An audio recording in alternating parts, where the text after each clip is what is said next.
युव दिवस पालन निमंते प्रस्तुति बैठक। स्वामी विवेकानंद लोक संसद गजपति जिला शाखा पक्षर एक प्रस्तुति बैठक गवेषक पूर्णचंद्र महापात्र अध्यक्षतार बसंत विहार बासगृह ठारे अनुष्ठित हो जाइछि। जनवरी 12 तारिख दिन स्वामी विवेकानंद जयंती अवसर में युव दिवस को एक जातीय पर्व भाव पालन करने निष्पत्ति नि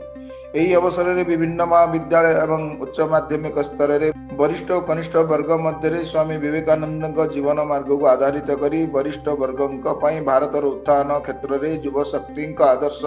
ସ୍ୱାମୀ ବିବେକାନନ୍ଦ ଓ କନିଷ୍ଠ ବର୍ଗଙ୍କ ପାଇଁ ଉଚ୍ଚ ମାଧ୍ୟମିକ ସ୍କୁଲ ସ୍ତରରେ ଭାରତର ଧାର୍ମିକ ସ୍ୱାଭିମାନ ଓ ସ୍ୱାମୀ ବିବେକାନନ୍ଦଙ୍କ ବିଷୟରେ ବକ୍ତୃତା ପ୍ରତିଯୋଗିତା ଆସନ୍ତା ରବିବାର 11 ତାରିଖରେ ଉତ୍କଳ ହିତୈଷିଣୀ ସମାଜ ସଭାଗୃହ ଭଣ୍ଡାରୀସାହିରେ କରିବା ପାଇଁ ସ୍ଥିର କରାଯାଇଛି। ସେହିଭଳି ଏହି ଜୟନ୍ତୀ ସମାରୋହକୁ 12 ତାରିଖ ଦିନ ବଡ଼ ଧରଣର ପାଳନ କରି ସେହି ଦିନ ଏହି ପୁରସ୍କାର ଗୁଡ଼ିକୁ ପ୍ରଦାନ କରିବା ସହ ପୂର୍ବରୁ କରାଯାଇଥିବା ରାଜ୍ୟସ୍ତରୀୟ ଚିତ୍ରାଙ୍କନ ପ୍ରତିଯୋଗିତାରେ ପୁରସ୍କାର ବିତରଣ କରିବା ପାଇଁ ସ୍ୱାମୀଜୀଙ୍କ ଜୀବନ ଆଧାରିତ ସଭା କରିବା ପାଇଁ ସ୍ଥିର କରାଯାଇଛି।